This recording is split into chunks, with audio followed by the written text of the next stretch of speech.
என் பேர் ஸ்ரீகுமாரன் தம்பி. எனது வீட்டு முன்னே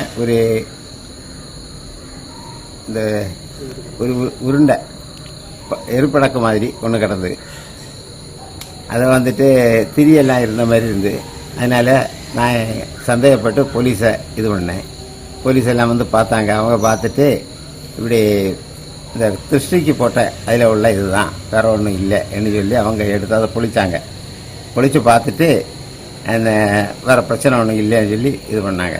பச்சளை எஸ்ஐயும் போலீஸ் எல்லாம் வந்துருந்து, சிஐடி எல்லாம் வந்துருந்து.